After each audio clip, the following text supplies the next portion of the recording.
Dear students, आज हम class 5th math page 57 सम 18th के पार्ट्स करेंगे डी टू एफ।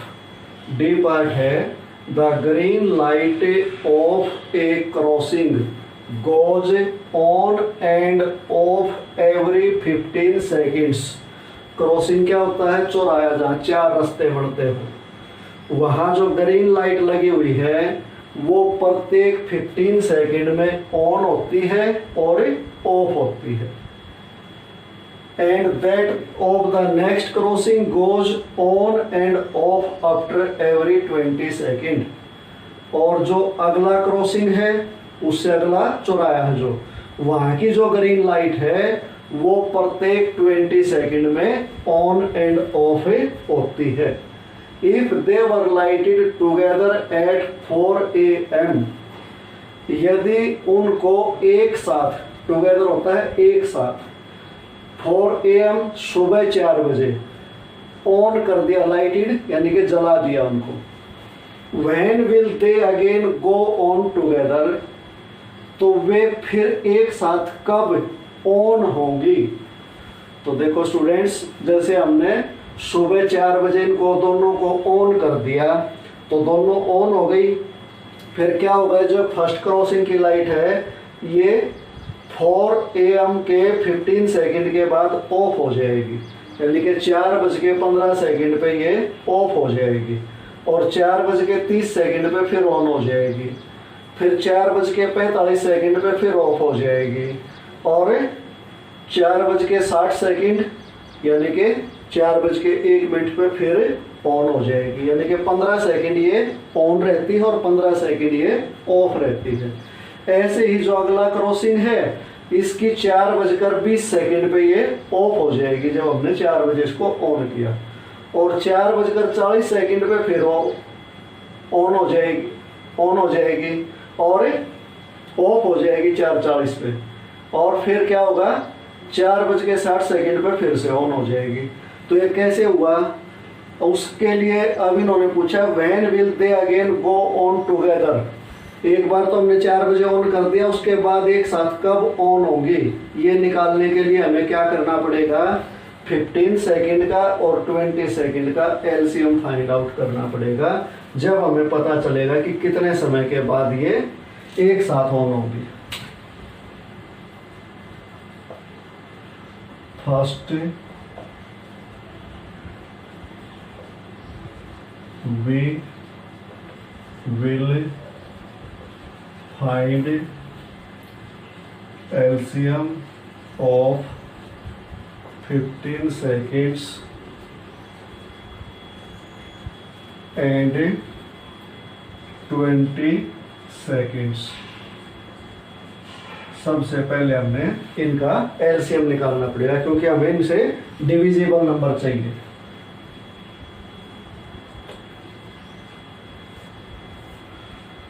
अब ये 2 से केवल ये होती है, 3 से केवल ये होती है, लेकिन 5 से दोनों होती हैं, तो 5 से करो।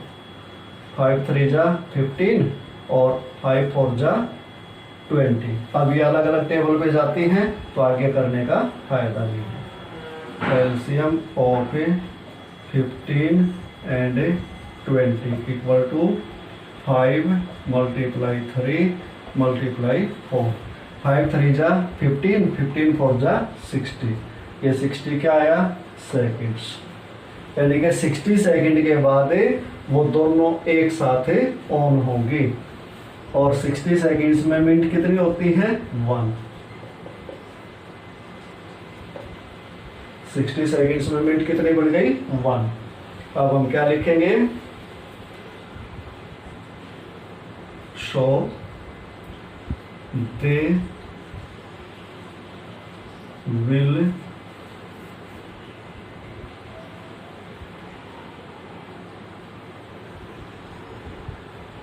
again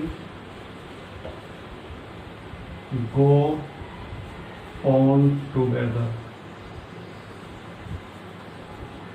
equal to 4 1 AM। जैसे डिजिटल वॉच में देखते हो ना, इधर मिनट होती है, 4 AM लिखा है तो सीधा लिख दिया। अब इसमें मिनट लिखनी है तो ये आवर है और ये मिनट है, तो 4:01 में वो एक साथ फिर से ऑन होंगी। तो ये अपना डी पार्ट हो गया। अब ई पार्ट करते हैं। ए पार्ट है students, 3 bells ring at intervals of 6, 8 and 10 minutes. If they ring together at 6 AM, when will they next ring together? 3 bell लगी हुई हैं और वे 6, 8 एंड 10 मिनट्स के अंतराल पर बजती हैं। इंटरवल क्या होता है? अंतराल। और वो एक साथ सुबह 6 बजे बजी, तो अगली बार कितने बजे वो एक साथ इकट्ठी बजेगी ये हमने फाइंड आउट करना है। जैसे एक बार 6 बजे बजी तो फर्स्ट बेल तो उसके बाद कितने बजे बजेगी? 6:06 पे, और सेकंड बेल 6:08 पे, और थर्ड बेल 6:10 पे। तो एक टाइम फिर ऐसा आएगा कि तीनों बेल एक साथ इकट्ठे बजेंगी। वो निकालने के लिए हमें क्या करना पड़ेगा? इन तीनों से डिविजिबल नंबर फाइंड आउट करनी पड़ेगी। और इन तीनों से डिविजिबल नंबर क्या होती है? इन तीनों का एलसीएम। तो सबसे पहला हमारा स्टेप यही होगा। First we will find LCM of 6, 8 and 10 minutes.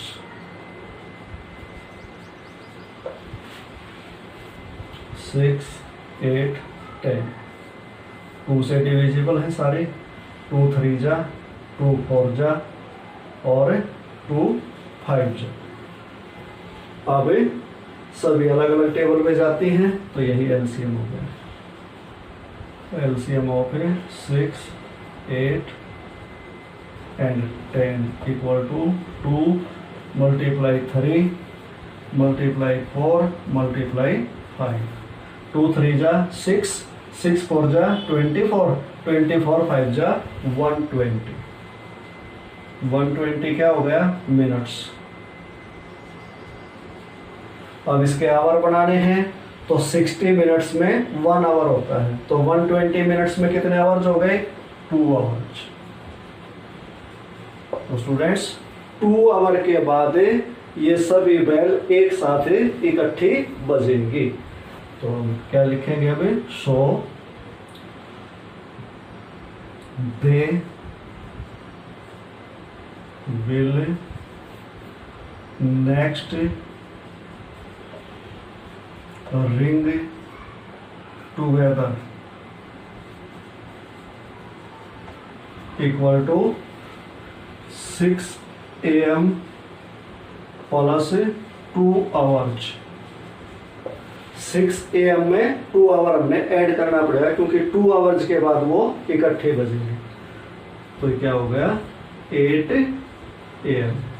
6 AM के 2 आवर के बाद कितने बजेंगे? 8। तो स्टूडेंट्स ये अपना ई पार्ट हो गया। चलो अब एफ पार्ट करते हैं।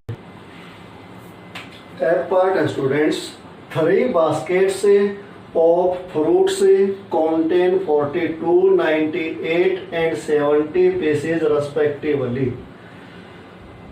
फ्रूट की 3 बास्केट हैं और उनमें फर्स्ट में 42 है, सेकंड में 98 है और थर्ड में 70 पीस है फ्रूट के। What is the highest common number of fruits that can be taken from all the 3 baskets at one given time? वो highest common number of fruit क्या है जिसे सभी तीनों बास्केट में से एक दिए गए समय पर हमें निकाल सकते हैं? तो सीधा इन्होंने बता दिया हमें हाईएस्ट कॉमन नंबर निकालनी है। नंबर या फैक्टर एक ही बात होती है। तो सबसे पहला काम ही हमारा ये है कि हमने इनका एचसीएफ निकालना है। First we will find HCF of 42, 98 and 70। पहले इनका निकाल लो। 98 को हमने 42 से डिवाइड करना है। 42 2 जा 84, 8 में से 4 गया 4, 9 में से 8 गया 1। अब 14 बाहर 42 अंदर, 3 पे कुछ नहीं बचा। इन दोनों का HCF कितना आ गया 14। अब 14 के और 70 का निकालेंगे। 14 5 जा 70, तो 14 ने 70 को भी कंप्लीट डिवाइड कर दिया। तो HCF कितना आ गया इनका, so HCF of 42, 98 and 70 equal to 14। ये तो आ गया HCF। अब जिस फॉर्म में आंसर क्वेश्चन पूछा गया उसी फॉर्म में हमने आंसर देना है। तो अब इस फॉर्म में हमने आंसर देना है। The highest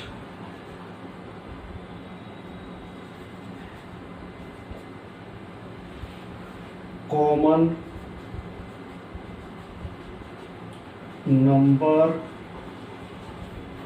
of fruits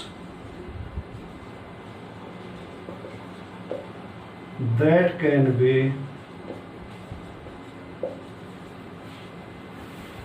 taken from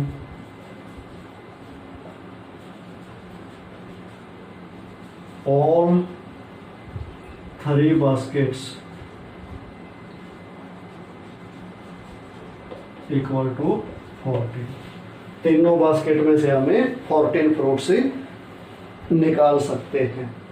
तो 14 निकालेंगे तो ये 3 बार में पूरा खाली हो जाएगा, ये 7 टाइम में कंप्लीट खाली हो जाएगी और ये 5 टाइम में कंप्लीट खाली हो जाएगी। तो स्टूडेंट्स ये अपना F पार्ट कंप्लीट हो गया। बाकी के पार्ट से अगले वीडियो में करेंगे।